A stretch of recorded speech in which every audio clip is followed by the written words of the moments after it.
Нячанг – один из самых популярных и бюджетных курортов Вьетнама. Сюда съезжаются не только пакетные туристы, но и экспаты, ведь это то самое место, где дешево не значит плохо. Привет! Сегодня поговорим про Нячанг. Это не влог, скорее гайд, поэтому будет без воды, быстро и по делу. Обсуждаем, в каком районе жить, что посмотреть и где шопиться. Пробежимся по плюсам, минусам и важностям, которые будут полезны как туристу, так и экспату. Таймлайн по разделам в описании к видео. Если ищешь что-то конкретное, можно переключиться сразу туда. А чтобы вам не пришлось отвлекаться на поиски локаций на картах, я составил к видео бесплатную шпаргалку. В ней есть ссылки на упомянутые места и сайты. Забирай бесплатно в описании. А меня зовут Ира, это канал Гражданочка Мира. Буду признательна за лайк под этим видео и погнали смотреть.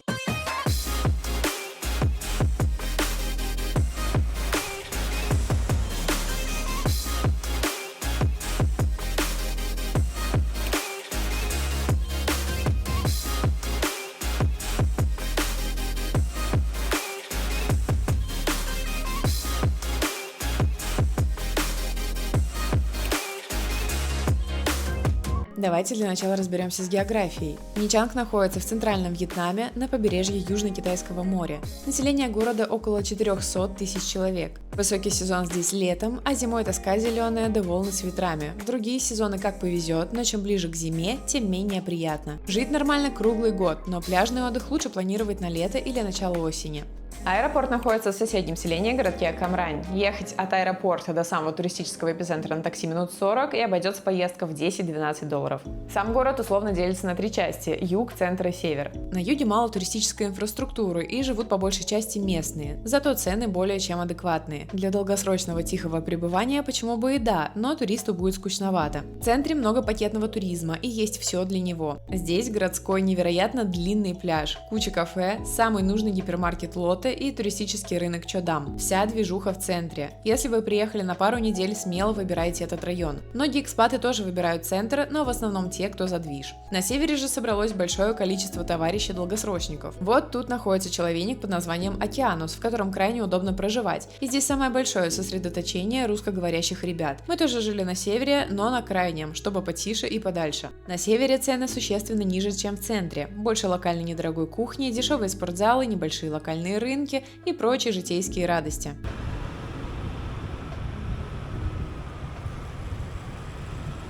К интересному, что в Нячанге посмотреть? Давайте сразу обозначу, что мы не видели всех локаций из списка. Я просто облегчу эти поиски вам, проговорив все, что сама нашла. Сам город архитектурой не отличается. Городу в 2024 году исполнилось всего 100 лет, а до этого здесь была рыбацкая деревушка. Но отдельно отмечу городскую набережную, даже две. Они здесь растянулись по всему городу. Гуляй, сколько влезет. Все чисто, красиво и облагорожено. В центре есть заведение на берегу. На севере набережная уже, но все еще пригодна для долгих пеших прогулок. И на севере и в центре довольно хорошие пляжи. Вообще Нячанг это про недорогой пляжный отдых, и стоит отметить, что за свои деньги Нячанг просто топ. Но в отличие от той же Паттайи, в Нячанге вы просто выходите из отеля и купаетесь. То есть никакой необходимости пилить к черту на рога в поисках приличного пляжа в Нячанге нет. Далее давайте по популярности. Тут, конечно, на первое место выходит парк Винперл. Это огромный парк развлечений, который включает в себя переправу на остров на канатной дороге, красиво обустроенный городок перед парком, в самом парке зоопарк, океанариум, аквапарк, аттракционы, кафе с ресторанами и даже ботанический сад. У меня есть отдельный влог про посещение парка с подробностями и обзором на все эти зоны. Нам без детей хватило одного дня, чтобы посмотреть все. С детьми одного дня, скорее всего, не хватит. Можно рассмотреть вариант с бронью отеля на острове. Об этом тоже рассказала в видео о парке. Если говорить про обычный билет на день, то стоимость билета для взрослого в 2025 году стартует с 38 долларов и дальше растет в зависимости от того, какой пакет услуг вы хотите получить. Рассмотреть все поподробнее можно в приложении Klook и на сайте парка. Летом 2024 года мы отдали по 38 долларов за билеты с ваучером на буфет. Ваучер был на 8 долларов. В 2025 году билет с буфетом стоит уже 47 долларов. Еще есть опция покупки билета только на канатку. Вы можете погулять по острову без посещения парка. Там перед парком большой разноцветный симпатичный городок с кафе, магазинами и сувенирами. Билет на канатку в обе стороны стоит 8 долларов. В целом про парк. Если у вас есть дети, то им скорее всего очень зайдет. Если вы сами не против вспомнить детство, то тоже весьма неплохой вариант.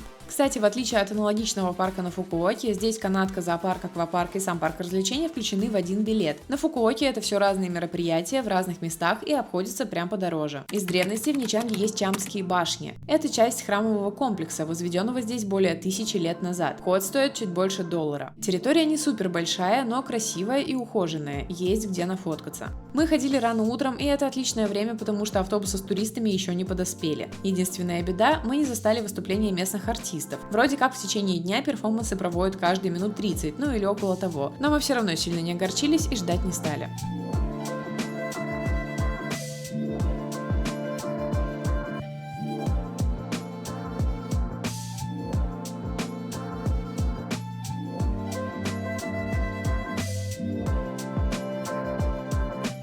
Самое знаковое религиозное строение в городе – это пагода Лонгшон. Вход бесплатный, большой Будда входит в стоимость. Заходим на территорию и первым делом осматриваем пагоду. Для этого нужно бы прикрыть плечи и колени. Далее от пагоды идет 2 лестницы. Та, что слева, приведет на местное кладбище, а вот справа от пагоды поинтереснее. Лестница на 144 ступени. По пути поглазеем на лежачего Будду и отдохнем. Затем поднимемся к большому Будде и посмотрим на портреты монахов, которые совершили здесь самосожжение во имя буддизма. Если кратко, то в 70-х власти Вьетнама начали политику угнетения буддизма. Один из монахов облился бензином и поджег себя на оживленной улице в Сайгоне. Через некоторое время, ввиду ухудшения ситуации, несколько монахов повторили его подвиг в разных храмах страны, в том числе и здесь. Впоследствии буддизм будет реабилитирован и останется основной религией страны. Конечно, это место есть смысл посетить.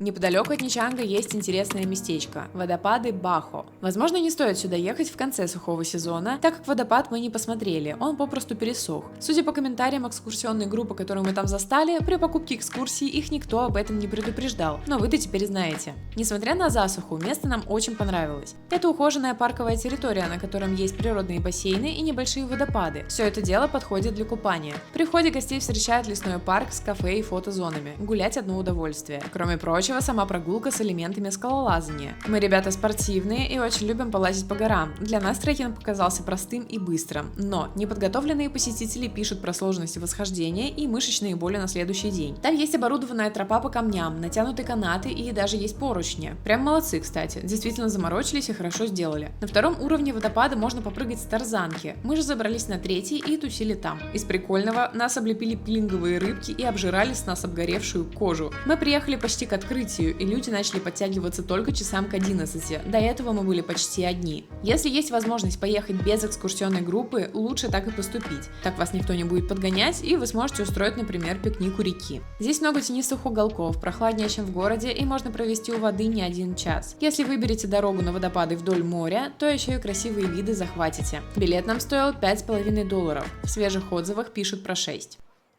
Пляж Зоклет. Сюда мы не доехали в силу собственной лени и равнодушию к пляжному отдыху. На материке неподалеку от Ничанга есть красивый пляж Зоклет с бирюзовой водичкой и светлым песочком. Народу намного меньше, чем в центре, есть приличные бич-клабы с лежаками и бассейнами. Автобусы с номерами 12 и 20 домчат вас от Ничанга до Зоклета. Расписание можно посмотреть заранее в интернете.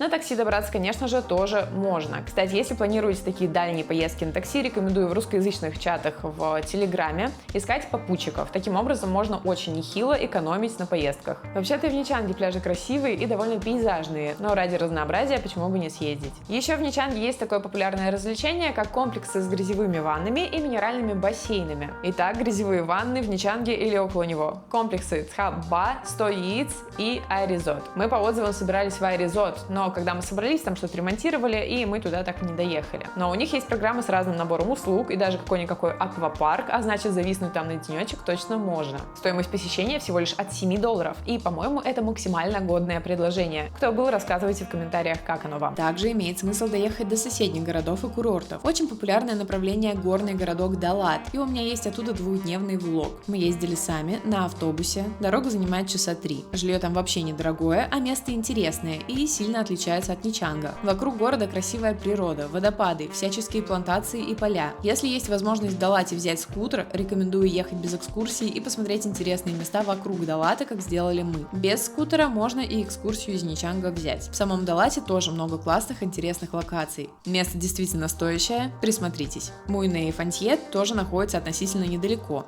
В эту степь едут поглазеть на песчаные дюны, но если выбирать, то Далат существенно интереснее.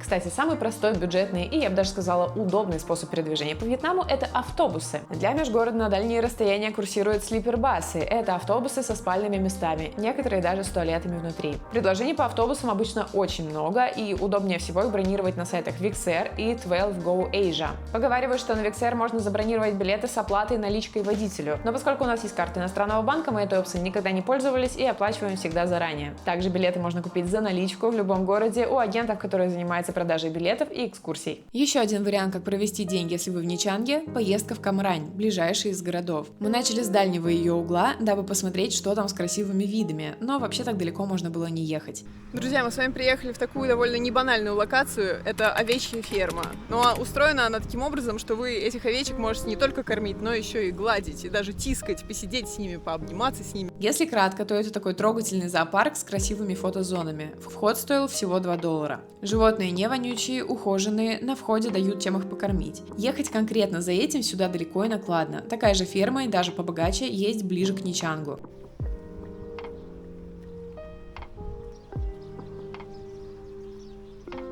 Это место очень милое, но от Ничанга довольно далеко. Если вы проживаете в Камране, добраться сюда вам будет намного проще и быстрее. Не скажу, что сама Камрань богата на туристические точки, но вот куда все же стоит заглянуть. Друзья, а мы приехали в самую необычную пагоду, которую я нашла в окрестностях Ничанга. Во-первых, на территории этого комплекса есть пагода, которая состоит полностью из камней и ракушек. Вот я вам ее показываю. Она симпатично выглядит, и она полностью украшена ракушками изнутри.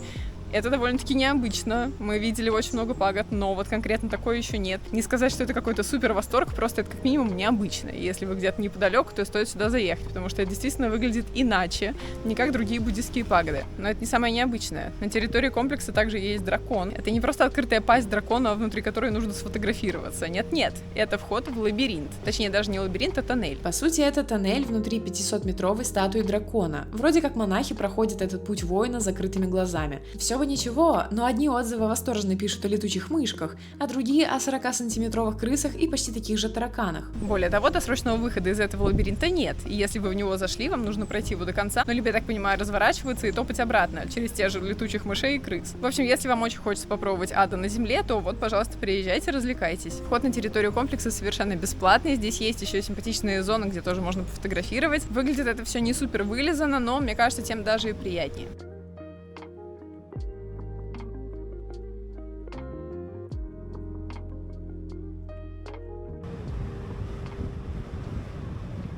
Потом мы поехали посмотреть, что там с пляжем прям у аэропорта, и просто офигели от того, как там красиво. И грязно. Белый песок, невероятного цвета вода, очень контрастно. Над головой пролетают самолеты и никого вокруг. Но весь пляж был засыпан мусором. Мы хотели проехать дальше по дороге направо, но там охрана нас развернула, сообщив, что это территория военных и нам туда нельзя. Что ж, поехали налево в сторону Ничанга. Там много каких-то недостроев, очень пустынно, но есть и работающие богатые отели. Вероятно, у них-то пляж чистые. Что касается общего пляжа в этом крае, то тут тоже почище. Единственное, мы не поняли, что тут вообще делать. Ощущение, что если ты останавливаешься в Камране, то нужно выбрать прям богатый резорт и вообще из него особо никуда не выходить. Ну разве что на такси кататься в Ничанг. Вокруг будто вообще нет никакой инфраструктуры. Если я ошибаюсь, напишите в комментариях, пожалуйста. Правда интересно.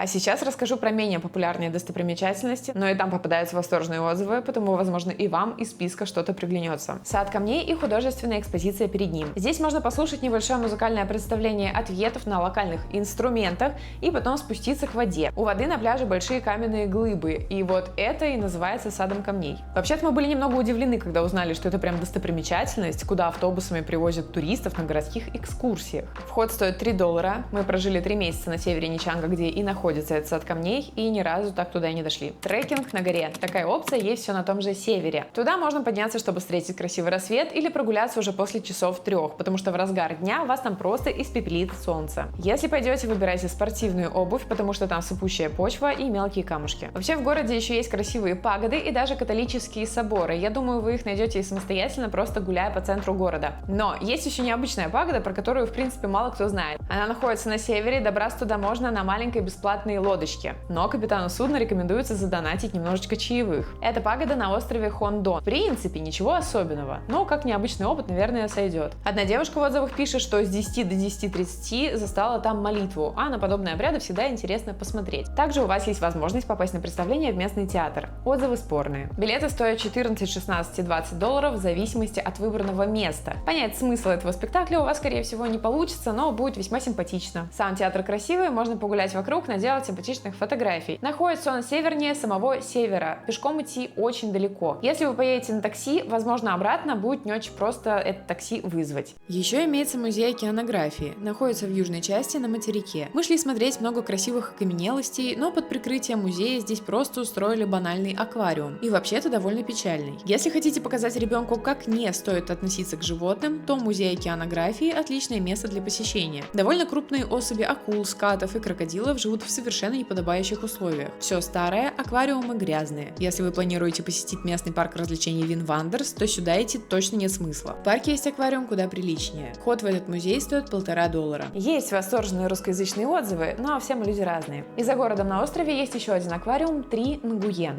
Отправление с южного порта. Вход стоит $5 за взрослого и $3,5 за ребенка. Опять же, если вы едете в Винперл, то никакой необходимости в этой поездке нет. Там тоже есть вполне неплохие отзывы от семей с детьми, именно с акцентом, что ребенку понравилось. В общем, вы имеете в виду, что такое место есть. Острова вокруг Нячанга доступны к посещению. Начнем с южных. Винперл, кстати, тоже к ним относится. Второй по популярности остров после него – это Хонтам. Отплыть можно с южного порта. Сюда едут за красивым спокойным пляжем и чтобы убежать от городской суеты. Как я поняла, здесь даже в невысокий сезон особо не бывает волн и вполне можно купаться. На острове есть 5-звездочный отель все с теми же грязевыми ваннами да минеральными бассейнами. Они тоже предоставляют несколько пакетов услуг, выбираете, что вам по душе. Цены представлены на сайте Винвандерс, купить билеты можно в кассе Винперл, на сайте тоже. На острова Хон Мун и Хон Мод самостоятельно не добраться. Это острова для снорклинга и дайвинга. Как я поняла по отзывам, туда ехать только с туром по островам. Кто знает подробнее, отпишитесь в комментариях. Туры на снорклинг и дайвинг можно купить как на Клуке онлайн, так и в городе за наличку. Ждать от Южно-Китайского моря всех преимуществ Красного моря не стоит. Также есть северные острова. Стало быть, отправление с северного порта. Самый популярный здесь это остров обезьян. Вход стоит $7. Это остров-парк, населенный приматами, где вы можете познакомиться с ними поближе. Если вы не очень удачливый, то даже слишком близко. Если вас укусила или поцарапала милая обезьянка, смело бегите колоться от бешенства. И это, кстати, касается вообще всех стран. Вроде бы как на этом острове есть симпатичные пляжи, потому если поедете, берите с собой купальные принадлежности. Лично для меня огромным минусом этого острова являются нелепые шоу с животными, которые там устраивают. Также прямо рядышком есть остров Орхидей. Билеты покупаются все в одной кассе. Сюда билеты стоят $9,5. Там контактный зоопарк, сад и пляж. В отзывах читала, что на этом острове можно покататься на слоне, и где-то в недрах моих вертикальных видео есть ролик с 5 причинами этого не делать. Ну и в отзывах к этому месту я нашла 6-ю причину. Там мужчины пока катались, крепеж сломался, и они со слона упали. На этом достопримечательности вроде как заканчиваются. Если вспомнили что-то еще, обязательно напишите в комментариях. С уверенностью можно сказать, что это далеко не самый скучный курорт, но ежедневных приключений на скутере, как, например, на Бали,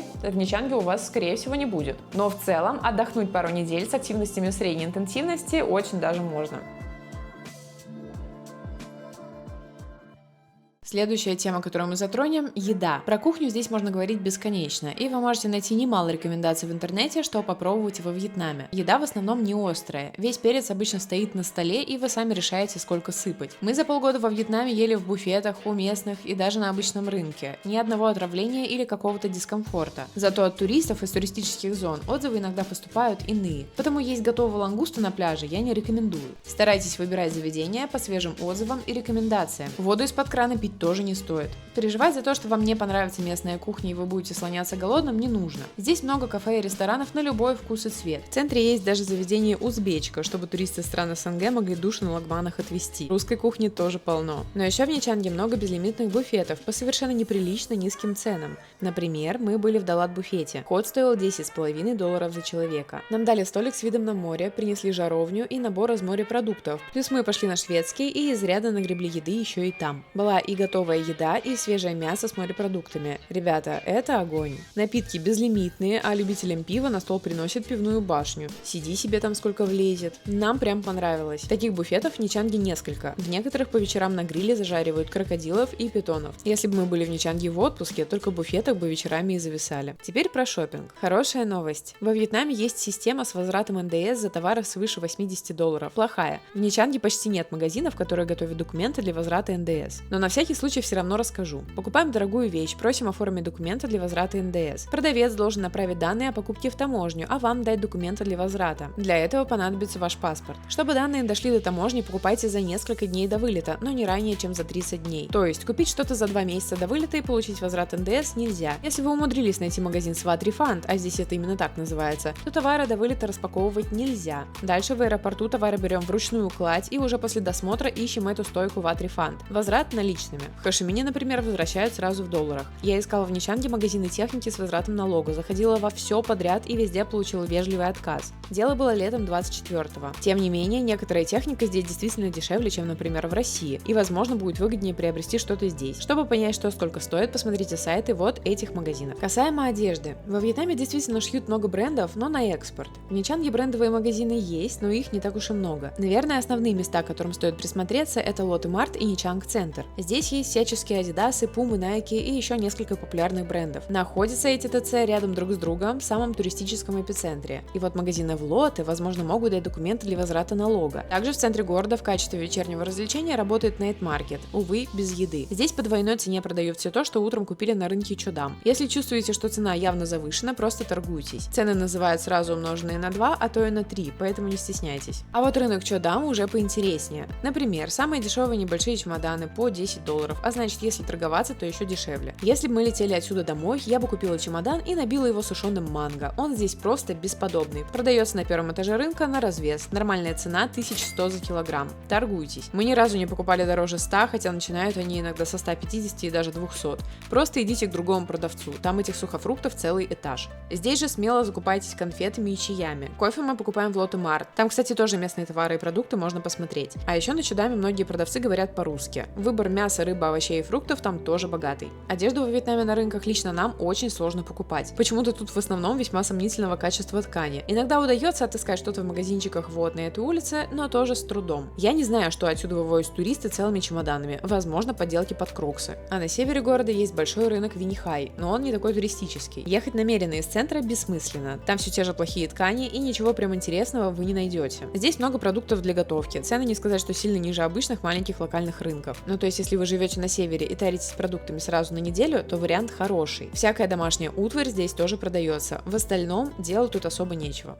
Ну и вьетнамский стартер-пак. Визы. Гражданам РФ виза не нужна. При пересечении границы нам ставят штамп на 45 дней, который можно обновить одним днем, скатавшись до границы с Лаосом, ну или в любую другую страну. Если 45 дней мало и кататься не хочется, то можно заранее оформить визу на 90 дней за $25. Эта виза оформляется онлайн, заявку нужно обязательно подавать из другой страны. Так как заявку могут отправлять на доработку, лучше подаваться существенно заранее. Товарищам из Казахстана и Республики Беларусь установлен безвиз на 30 дней. Ну и, конечно, необходимость получения визы для вашей страны перед поездкой нужно обязательно уточнить в интернете, потому как эти правила периодически меняются. Деньги. Если везете рубли, то везите на карте. Наличные рубли здесь никому не нужны. Безнал можно будет поменять переводом, но, скорее всего, это будет не самый выгодный курс. Если наличка, то доллары или евро. Доллары старого образца тоже примут, но, скорее всего, с заниженным курсом. Еще очень важно, в каком состоянии банкноты. Держатели нероссийских карт могут воспользоваться вот этими банкоматами для снятия денежных средств без комиссии самого банкомата. Ну, то есть комиссии банкомата не будет. Будет ли взиматься комиссия со стороны вашего банка, это уже вопрос к банку. Мы снимаем наличку с Каспия, и нам кажется, что и курс нормальный, и вроде как комиссии дополнительные не берутся. Россияне без иностранных карт могут расплатиться картой Union Pay Россельхозбанка, вот только операции проходят далеко не всегда. Безналичные рубли можно поменять в обменниках, либо через чаты в Telegram. Но если вы выбираете какой-то обменник онлайн, то, пожалуйста, выбирайте то, что рекомендуется самим чатом, потому что иначе можно напороться на мошенников. Еще кто выбирает между картами казахстанских банков Freedom и Каспи, наши многочисленные эксперименты показали, что Каспи выгоднее. Сим-карты не особо нужны, если вы дальше города никуда ехать не планируете. Здесь даже в самых захудалых кафешках есть Wi-Fi. Но если вам все-таки нужна постоянная гарантированная связь и интернет, то выбирать лучше Viettel, и покупать сим-карту рекомендую в городе. Если купите краткосрочную сим-карту на пару недель в аэропорту, то она может не дожить до конца вашего отпуска. Viettel отлично ловит по всей стране, и цены у них в среднем, как у остальных операторов. Как передвигаться? По городу курсируют автобусы. Проезд всего 8000 тысяч донгов. Маршруты автобусов легко найти в интернете. Также, конечно, здесь есть такси на любой вкус и цвет. Многие предпочитают Максим, также есть Grab, он подороже, и InDrive. В нем можно предлагать собственную цену. Возможно, такси Максим будет ездить на российской сим-карте. Если вам актуально, лучше уточнить информацию заранее. Арендовать скутер, конечно же, тоже можете вы. Мы арендовали скутер там же, где снимали жилье, и стоил он нам около $4 в сутки. Он был старенький, но вполне бодрый. В Дананге свежие и хорошие скутеры мы снимали примерно за $6. Я думаю, что вот примерно в этой ценовой категории, где-нибудь в центре Ничанга, неплохой скутер тоже можно снять. Конечно, в Ничанге также есть аренда автомобилей, но мы сами не пользовались, потому, к сожалению, здесь ничего не подскажу. Полиция не останавливала нас пока ни в одном городе Вьетнама. Но если остановят, в первую очередь будут смотреть на шлем, а во вторую на наличие международного водительского удостоверения. Ну, это как картонная книжечка, которая выдается к вашим пластиковым правам. Если шлема или прав не будет, скорее всего, придется решать вопросики на месте. И здесь важное уточнение. Ни в коем случае не берите скутер в Ничанге, если вы не уверены в своих силах. Дело не в том, что плохо водите вы. Дело в том, что плохо здесь водят абсолютно все. Но об этом чуть позже. Вот сейчас важный раздел, и это для меня самые главные минусы Ничанга. Безопасность и ПДД. Здесь воруют. Тащат как и сумки с пляжа, так и телефоны из рук вырывают, если вы идете вдоль дороги. Есть куча историй, где кто-то сидел на скамеечке, вот так вот смотрел свой телефон, к нему подбежал человек, вырвал телефон, убежал к дороге, там его подхватили на скутере, и они вместе уехали в закат. Все. Не нужно носить с собой паспорта. Если вы не собираетесь заниматься чем-то, что прям требует наличия оригинала паспорта, оставьте его в номере. Я имею в виду, может быть, там оформление сим-карты. Я не знаю, почему многие люди носят их с собой. Во Вьетнаме такой необходимости нет. В идеале из ценного в сумке у вас с собой телефон и тот запас наличных, который вы планируете потратить сегодня. Всю денежную массу с собой таскать тоже не нужно. Лучше просто заранее купите маленький замочек на чемодан и все ценные вещи запираете в номере в чемодане. Да, иногда бывает такое, что о кражах несколько дней вообще никто не пишет, а иногда несколько сообщений за день. И это только в русскоязычных чатах. Нам доподлинно неизвестно, сколько всего происходит таких краж. Воруют сумки, которые лежат без присмотра и на водопадах Баха, например. Просто помните, что нигде никто не отвечает за ваши вещи, кроме вас самих. Также в Ничанге не рекомендуют оставлять хорошие шлемы на скутерах и скутеры в небезопасных местах. И если честно, например, в Дананге мы вообще с этим не сталкивались. Видимо, у местных воришек раздоли за счет нашего доверчивого туриста. В общем и целом, такие случаи единичны, и я вам о них рассказываю не для того, чтобы вас запугать, а просто чтобы вам потом не пришлось в чате писать, что у меня украли сумку, в которой лежали все мои документы, деньги, карты, и я вот не знаю, что делать. А такое люди тоже пишут. Также, и это очень странно, но меня здесь дважды облапали. Не так жестко, как звучит, но я шла вдоль дороги, мимо проезжал скутер, и водитель не смог устоять перед моей, вы поняли. Во втором случае тоже случилось с велосипедистом, только даже на тротуаре на набережной. И несмотря на то, что рядом со мной шел мой высокий и крепкий муж. И оба раза я была в тайских длинных штанах, никаких карманов у меня на штанах нет, и тем более телефона в заднем кармане не лежало. Как минимум одна девушка потом писала, что то же самое случилось с ее сестрой. Если вдруг что-то подобное произойдет с вами, упаси вас Бог догонять их и лезть в драку. Я не знаю, как лучше поступать в этих ситуациях, но уверена, что если вы этого дурака еще и повредите, то проблему гребете именно вы. Конечно, очень хочется вдогонку швырнуть кирпич, но я не уверена в комфортабельности вьетнамских тюрем. ПДД — это тоже отдельная песня. Если вы увидите пешеходный переход без светофора, это ловушка. Здесь, как в России 90-х нулевых. Пешеходный переход есть, но пройти по нему безопасно возможности пока нет. Никто вас там пропускать не будет. И если, например, в Хошимине, пока вы переходите дорогу, водители объезжают вас со спины, то в Ничанге они ломятся ровно вам под ноги. Они не пропускают даже мамочек с колясками, поэтому будьте сами очень аккуратны и внимательно следите за детьми. За рулем имейте в виду, что они принципиально не смотрят по зеркалам. У них даже есть такой, знаете, тренд эти зеркала со скутеров в принципе снимать. Но вот мне муж подсказывает, что это для того, чтобы они в пробках этими зеркалами друг с другом не бились. Но, ребята, даже если зеркала есть, не будут они, скорее всего, по ним смотреть. Когда вьеты съезжают с тротуаров на дорогу, в основном они даже не смотрят, едет ли там фура или хотя бы вы. По встречке они тоже очень любят ездить. Ну и аварий во Вьетнаме много. Просто если это маленькое какое-то ДТП и никто особо не разложился, скорее всего, виновник просто уедет и ничего выплачивать пострадавшему не будет. Я интересовалась в том числе у местных, и да, это действительно так. В целом, я, наверное, сейчас довольно грубо обобщила, но просто для понимания, что вот с ПДД проблемы такие имеются. Но если вы экспат, выбираете город для жизни на долгосрок, присмотритесь еще и к Данангу. Нам там, в принципе, больше понравилось, чем в Ничанге, но это, конечно, вкусовщина. Из плюсов. За обновлением штампа до Лаоса ехать в 2 раза дороже и в 3 раза быстрее. Если в Ничанге на это у вас уйдут примерно сутки, то в Дананге вы управитесь за 1 день, да еще и поужинаете дома. В Дананге намного меньше пакетного туризма, но и жилье там немного подороже. Зато у нас там вообще не было каких каких-то тревог о возможном воровстве. В Дананге тоже есть что посмотреть и чем заняться. У меня есть отдельный выпуск про этот город, заходи и смотри. Подытожим. Ничанг очень неплохой пляжный курорт. Здесь классная инфраструктура, есть развлечения в городе, а еще можно смотаться в соседний Далат. Жилье, по нашим наблюдениям, с самым лучшим соотношением цены и качества, пожалуй, вообще во всем Вьетнаме. Также здесь огромное русскоязычное сообщество. И если вас напугали моя история про воровство, то, ребята, на Бали воруют не меньше. Просто почему-то об этом не принято говорить.